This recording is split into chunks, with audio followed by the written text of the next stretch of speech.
guys? It's your main man, Boys for Life, coming at you with another fucking video. Now we're just listening to Beautiful Crazy by Luke Combs. It's a good song. If you don't know, it's country guy. I love country. I am from Texas, South Texas. I love my country, okay?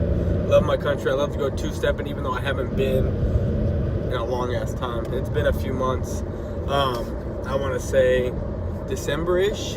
It's been a bit since I've been dancing. But anyway, that's not why I'm coming to talk to you. What I want to talk to you about is this free agent signing. There's always one in a group, right? There's always one in a fucking group. Everything that we got, everything we're looking for, there's always one in a group that fucks shit up. You really think we're going to get Earl Thomas now? No.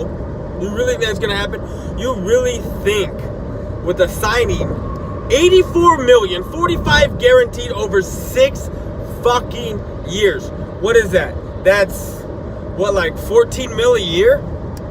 That's about 14 mil a year. You really think that we're going to get Earl Thomas now? No. The Redskins done fucked everything up, and I was watching a couple videos, and Jared Johnson, yeah, that's his name. No, I'm not going to put some respect on the name. No, they're not making moves. Fucking Case Keenum is a bum. I know you think he's a decent quarterback or whatever. He's a shit show. He's a shit show. He's not. No. The only system he's going to do good in was with the Vikings, and they done fucked that up with Kirk Cousins. No.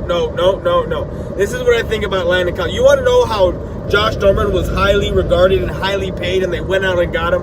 What has he done since Carolina? What has he done since Carolina? I'll wait. Nothing. And you know what? With them paying a lot of their salary cap going to these guys, Landon Collins, he's going to be a bust over there. I think he's going to be a bust. Give it 3 years, and they're going to be looking to restructure his contract. 3 years, and they're going to restructure. By the time he's 28, they're going to restructure his shit. Guaranteed. I don't think he's going to last over there. Not for 6 years. Anyway, you know what? I could be wrong. Because we know that the Redskins love to make stupid moves. And instead of improving the offense, because Case Keenum is not an Alex Smith. Case Keenum is nowhere near Alex Smith on NFL play level. So, with them losing Crowder, him going to the Jets, no. Redskins are still a bottom basement team. They're over the salary cap now. They're not going to be making moves anymore. That's just it. So they done fucked it up for us to get Earl Thomas. We're not going to be able to get Earl Thomas unless Earl Thomas be like, you know what? I don't really want to be the highest paid guy, even though it's going to be bullshit. He's going to be looking somewhere up to 90 mil now, over X amount of years. But hey, we could do a 3-year, 4-year deal and make it worth, 60 mil? That equals out to 15 mil a year. But we're not going to fucking do that. We want to get him between the 11 to maybe 12 mil. 10.5 at the very, very low ball to maybe a 12 mil deal. Somewhere between there is where we would want to get him. But it ain't going to happen anymore. Not with the Raiders doing what they did for Collins. It's not happening. And him just going to a rival team, it just makes me laugh, because he went from one shit show of a team to another. And the Redskins aren't in any better shape than what the Giants are for next season. So it's a hurting. They got recurring injuries all the time with the offensive line. As we noticed last year, they lost 75% of that offensive line. They were pulling guys off literally, I'm watching games and these guys are getting hurt and they're wondering where the fuck they're going to get their next lineman from. They're making guys, they're seeing who is less injured, who is less hurt, and sticking them out there. Like, that's basically what they were doing last year. And then another one that they done, the shit that fucked up was the AB shit. They gave him 50 mil? Or was it 30 mil? They gave him 30 or 50 mil money over 3 years with 20 or 30 mil of incentive. I forgot what it was. It's one or the other. I know it's 50 mil over 3 years, but either 30 mil is incentives or it's 20 mil incentives, and I forgot.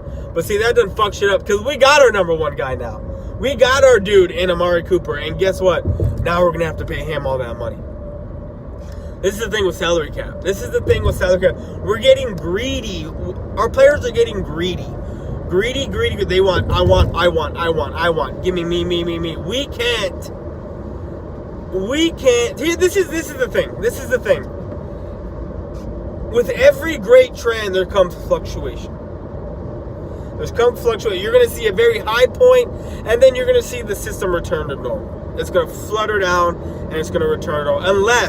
Unless the NFL does away with salary cap, or unless they just keep raising it. And if they just keep raising the salary cap, they're enabling these superstars to let me go get my money, and I don't give a fuck. That's what baseball is so fucking great. You see that Bryce Harper deal? 13 years, $330 million. That's $25 million a year. Either 25 or just a little bit over. I did the math earlier a few days ago. I think it's a little over $25 million a year. All of that's his. All of that is his. That's why baseball is so great, because you can go out and get your money. There's no salary cap. But what you do is you spend 6 years in arbitration. There's 6 years where you can't make a deal. You can't do shit. Okay? 6 years. And in those 6 years, you got to play your ass off and not try to get hurt. Now, baseball, there's less of a chance of you having career-ending injuries. But at the same time, you spend 6 years in limbo. You spend 6 years in limbo. With NFL, you had the 4-year deal, rookie contract with the 5th-year option of what you want to do or whatever. So, and then a lot of this money is not guaranteed. But, like I said, with this AB shit going on, now we're going to have to pay our guy. In a couple years, because guess what? Get this. We're going to have to pay Zeke. We're going to have to pay Dak, even though this reports about him having $30 million or $40 million contract. No. He is not worth $30 million. He's not even worth $25 million. He's barely worth a $20 million quarterback, in my opinion. Yeah, he's got the winning touch, but it's only winning with us. You send him somewhere else, it ain't happening. He's gonna be out of the league in 2 years if he goes somewhere else, and that's the leverage that we gotta play with Dak. It's like, you're gonna go somewhere else, and you ain't gonna be what you are here, and we're making you. Yeah. So, and Zeke, even though he's our most important player, he's our most important player, but he's not the most important player. The most important player to me is the quarterback, and the way we give him his contract is going to set the tone for everyone else. To me, he's going to be like a Tim Duncan, to where, you know what, I'm the star of this team, even though we got guys who were better than me, even though no one was better than Tim Duncan for the Spurs. But what I'm saying is that I'm the leader here. I'm taking a pay cut so we can make, not a pay cut, but I will take a hometown discount so we can keep our team together. So that way, Zeke can get his money. D-Law can get his money. Coop, who I'm going to be throwing to, can get it. Because if we sign Dak to this huge deal in a year or two, we're not going to have Coop. It ain't going to happen. It ain't going to work. If we sign Zeke, who, you know what? We don't got to give him a contract next year. We can actually franchise tag him next year and then keep him for another year. So, and then franchise tag him again. So we can do that twice. We can actually keep Zeke for another 2 or 3 years, use the shit out of him, and then ship him off. Because that's what's going to happen. Because by the time he's in his 6th year, that's by the time we can actually re-sign him, to a huge contract. He's already torn down, and we're looking for the next guy. Exactly what. If the Cowboys play it smart, we will have him this year. We will franchise tag him next year, and then we can do it again. And just use the shit out of him. This is a business, right? Even though I know Jerry Jones isn't that guy. He's a guy that does shit with his heart. But this is the business, and we need to be savage about our shit. We want to win championships.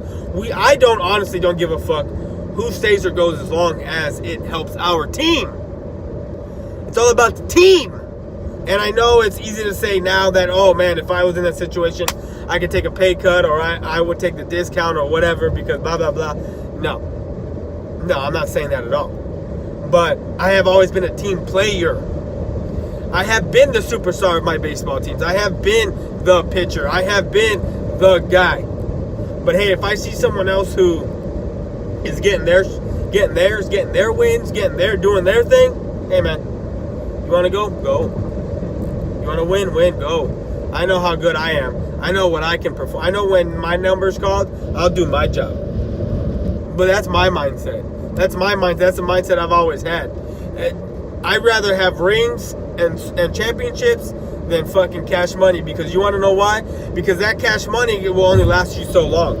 That money, once you stop playing, will only last you so long. You want to know what's going to keep you going?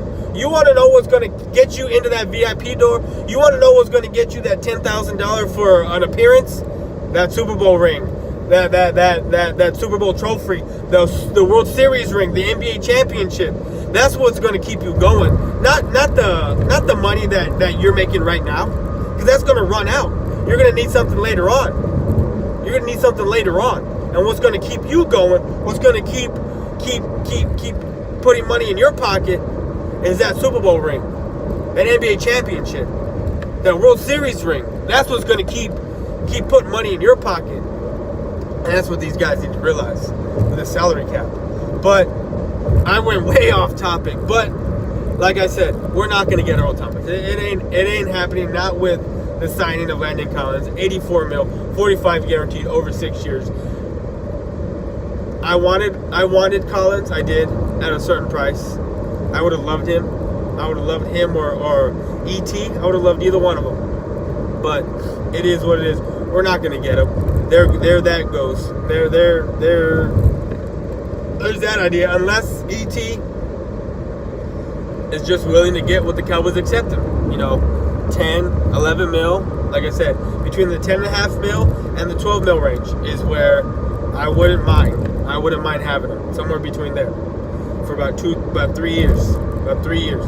Because you want to know what? I think if we do give D-Law a contract and he does get a surgery, he's done. It's labrum surgery. He's done for a year. He's done for a full fucking year. We're not going to have him. We're not. We got that leverage. Go sign somewhere and then take a whole year off. You really think that's going to happen? Cedric Wilson, torn labrum, he was done for a whole fucking year. And he tore his during camp. Done for a whole year, we didn't see him. I'm telling you, labrum surgery ain't no joke. I've had it. And I happened to re-tear my shit. And for 8 years, I was playing with it torn. And it hurt every time. Now I can barely throw. I can't even throw the ball. I can throw to an extent, but I can't do long toss. I can't fucking chunk the ball anymore because it hurts. It fucking hurts. So, that's the leverage we got to use. Hey, you know what? You want to go test the market? You want to go get your surgery after you get your big contract? Go. Because you're going to take a year off. What is he, 25, 26? You're going to take a year off, doing surgery. You're going to come back. You may or may not be as good as you were. Because you're a year older, a step slower, and your body's still deteriorating. So, it is what it is. And what Earl Thomas can do, he's a field general. You see what he did in Seattle with, they had decent D linemen. They didn't have standout studs. They had pretty decent ones. And he was able to work with that. So anyway, this video's going on too long. Redskins keep fucking up. Oh, hold on. Pump the brakes. The Eagles release Bennett, saving $7.2 million to sign Jackson, who the Jaguars cut, and pay him $10 million a year. Well, there goes your $7.2 million saved, and you just tack on $2.8 million to that. And there goes your $10 million. There's your $10 million. There goes you cut a guy. Okay, this is where you want to pay a little more to get a little extra. You know what you're getting. With Jackson, you don't. Yeah, he's a Pro Bowl player and he's a whatever in that system, but what's he going to be like in your system? What's he going to be like with the Eagles? And then the Eagles again trade. I don't know what they traded, what the stipulation, but they trade for Deshaun Jackson, a slower, an older wide receiver who didn't do shit when he was in Philly to begin with. Yeah, he's coming home, But what's he really going to do? He's going to take time away from somebody. Yeah, he's a burner. Maybe still, but he's going to take time away from somebody. You're going to have, what? You're going to have Tate, Jeffries, and Deshaun Jackson. There's going to be a disgruntled employee over there because someone's not going to be getting the ball. And someone's going to be underperforming over there. And this is a new era with these guys, with Philly. This isn't what Deshaun Jackson had with Reed and what's his name, and Chip Kelly, because even though I think he was barely under Chip Kelly for maybe a year, if that. But with the signings that the Eagles and Redskins are doing, the Dallas Cowboys went ahead and had a signing of their own. A former baseball player that was with the Rams. And now he's a tight end brought in to compete for the 4th spot. Not the first, not the second, not the third, but the 4th spot. That's our big news coming out of our camp this year so far. But again, I'm sure we're letting that first wave of free agencies hit, and then we'll make our moves on what needs to happen next. But this video is going on too long. Eagles made some shitty moves. Redskins did something stupid. And Cowboys are sitting pretty where they stand. I'm out. Peace.